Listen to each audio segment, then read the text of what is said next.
악성 소문을 만들어내거나 허위 이야기를 만들어내는 행위는 범죄로 간주될 수 있습니다. 따라서 이러한 행위를 저지른 사람들은 다음과 같은 법적 조치를 받을 수 있습니다. 첫째, 명예훼손. 누군가의 명예를 손상시켜 그 사람의 신용이나 명성을 해치는 행위로 법적으로 대응할 수 있습니다.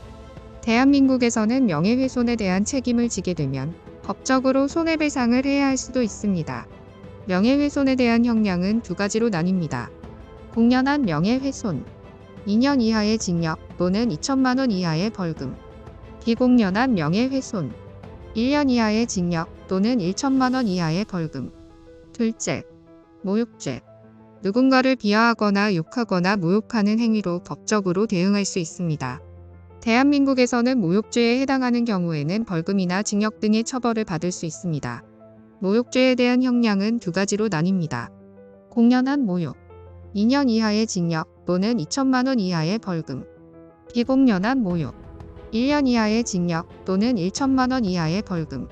셋째, 허위사실 유포죄. 허위사실을 유포하는 행위로 법적으로 대응할 수 있습니다.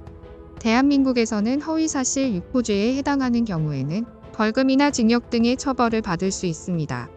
허위사실 유포죄에 대한 형량은 두 가지로 나뉩니다. 공연한 허위사실 유포, 3년 이하의 징역 또는 3천만 원 이하의 벌금.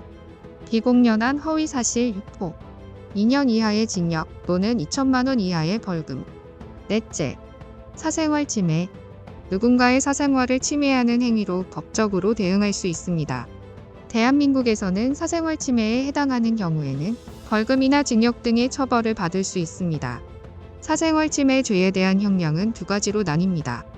공연한 사생활 침해, 3년 이하의 징역 또는 3천만 원 이하의 벌금. 비공연한 사생활 침해, 2년 이하의 징역 또는 2천만 원 이하의 벌금.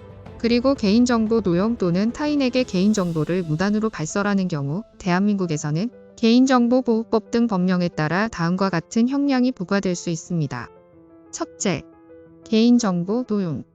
개인정보의 유출, 변조, 삭제, 파기 등의 행위를 수행하는 경우 5년 이하의 징역 또는 5천만 원 이하의 벌금. 도용한 개인정보를 이용하여 타인의 명예를 훼손하거나 이에 대한 협박, 강요 등을 가하는 경우 7년 이하의 징역 또는 7천만 원 이하의 벌금. 둘째, 개인정보 무단 발설. 개인정보를 무단으로 제3자에게 제공, 유포, 판매, 광고 등을 하는 경우 3년 이하의 징역 또는 3천만 원 이하의 벌금. 개인정보를 무단으로 수집, 이용, 취득, 보유하는 경우 2년 이하의 징역 또는 2천만 원 이하의 벌금. 또한 개인정보 도용이나 무단 발설 등으로 인한 피해가 발생한 경우에는 추가적인 손해배상이 부과될 수도 있습니다. 위 내용은 대한민국에서 일반적으로 적용되는 형량이며 상황에 따라 변동될 수 있습니다. 따라서 법적인 상황에 대해 상세한 정보는 전문적인 법률 자문을 받는 것이 좋습니다.